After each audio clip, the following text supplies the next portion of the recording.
ಪುಣ್ಯಭೂಮಿ ಬಸವ ಕಲ್ಯಾಣ ಕಾಯಕ ಕ್ಷೇತ್ರ ಇಂಥ ಒಂದು ಪುಣ್ಯಭೂಮಿಯಲ್ಲಿ ಐತಿಹಾಸಿಕವಾಗಿ 9ನೇ ವರ್ಷದ ಒಂದು ಪವಿತ್ರ ಕುರಾನ್ ಪ್ರವಚನವನ್ನ ನಮ್ಮ ಜಮಾತೆ ಇಸ್ಲಾಂ ಹಿಂದ್ನವರು ಬಹಳ ಅರ್ಥಪೂರ್ಣವಾಗಿ ಆಯೋಜಿಸಿದ್ದಾರೆ.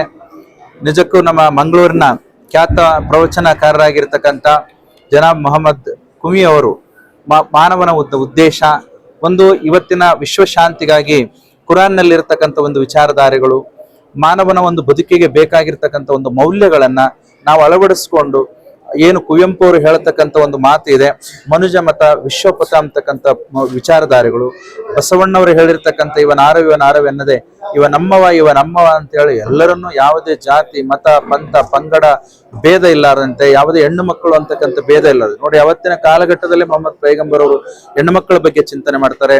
ಹಾಗೂ ಸಾಂಪ್ರದಾಯಿಕವಾಗಿ ನಡೆದಿರತಕ್ಕಂಥ ಒಂದು ಮೌಢ್ಯತೆಯ ಅಂಧಕಾರವನ್ನು ತೊಲಗಿಸ್ಲಿಕ್ಕೆ, ಮೂರ್ತಿ ಪೂಜೆಯನ್ನ ತೊಲಗಿಸ್ಲಿಕ್ಕಾಗಿ ಸಾಕಷ್ಟು ಶ್ರಮಪಟ್ಟು ಅವರು ಒಂದು ಪವಿತ್ರ ಕುರಾನ್ ಮುಖಾಂತರವಾಗಿ ದೇವರ ಪ್ರತಿನಿಧಿಯಾಗಿ, ಅಂತಿಮ ಒಂದು ಪ್ರವಾದಿಯಾಗಿ ಇವತ್ತು ವಿಚಾರಧಾರೆಗಳನ್ನು ಕೊಟ್ಟಿದ್ದಾರೆ.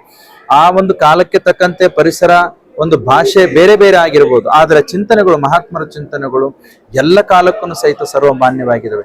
ಹಾಗಾಗಿ ಇವತ್ತಿನ ಕಲುಷಿತ ವಾತಾವರಣದಲ್ಲಿ, ಇವತ್ತಿನ ಕೋಮುದೊಳ್ಳಿರಲಿ, ನಮ್ಮ ಭಾರತದಲ್ಲಿ ನಡೀತಕ್ಕಂಥ ಏನೋ ಒಂದು ದೇಶ ಪ್ರೇಮದ ಹೆಸರಿನಲ್ಲಿ ಕೋಮು ದ್ವೇಷಗಳನ್ನ ಇಟ್ಕೊಂಡು ಬಿತ್ತಾ ಇದ್ದಾರೆ. ಈ ಒಂದು ಸಂಘರ್ಷಕ್ಕೆ ಔಷಧ ಎಲ್ಲಿದೆ ಅಂತಂದ್ರೆ ಮಹಾತ್ಮರ ಮಾತುಗಳಲ್ಲಿದ್ದಾವೆ.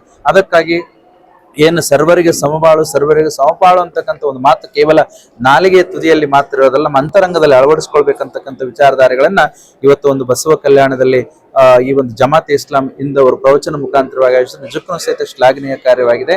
ಹಾಗಾಗಿ ಇವತ್ತಿನ ಈ ಒಂದು ಕಾರ್ಯಕ್ರಮ ಒಂದು ಅನುಭವ ಮಂಟಪ ಮಾದರಿಯಲ್ಲಿ ಇತ್ತು. ಎಲ್ಲಂದ್ರೆ ಎಲ್ಲ ಸರ್ವ ಜನಾಂಗದವರು, ರಾಜಕೀಯ ಮುತ್ಸದ್ದಿಗಳು, ಗಣ್ಯ ವ್ಯಕ್ತಿಗಳು, ಸ್ವಾಮೀಜಿಗಳು ಹಾಗೂ ಜನಸಾಮಾನ್ಯರು ಎಲ್ಲರನ್ನ ಒಳಗೊಂಡತಕ್ಕಂಥ ಒಂದು ಕಾರ್ಯಕ್ರಮ ಇದಾಗಿತ್ತು. ನಿಜಕ್ಕೂ ಸಹಿತ ಇದು ನಿಜವಾಗಿರುವ ಕಲ್ಯಾಣದ ಹಬ್ಬ ಅಂತ ತಿಳ್ಕೊಂಡು ನಾನು ಭಾವಿಸ್ಕೊಳ್ತಾ ಇದ್ದೇನೆ. ಹಾಗಾಗಿ ಇಂಥ ಒಂದು ಕಾರ್ಯಕ್ರಮ ನಿರಂತರವಾಗಿ ನಡೀಬೇಕು, ದೇಶದೆಲ್ಲೆಡೆ ಸಂಚರಿಸಬೇಕು, ವಿಶ್ವದ ಎಲ್ಲೆಡೆನೂ ಸಹಿತ ಇಂಥ ಒಂದು ಕಾರ್ಯಕ್ರಮಗಳಾಗಿ ಪ್ರತಿಯೊಬ್ಬ ಮಾನವನು ಸಹಿತ ಪರಮಾತ್ಮನ ಒಂದು ಪ್ರತಿನಿಧಿಯಾಗಿ ಜೀವನವನ್ನ ಮಾಡಿ ಸಾರ್ಥಕವಾಗಿರ್ತಕ್ಕಂಥ ಬದುಕಿನಡೆಗೆ ನಮ್ಮನ್ನು ನಾವು ತೊಡಗಿಸ್ಕೊಳ್ಳೋಣ.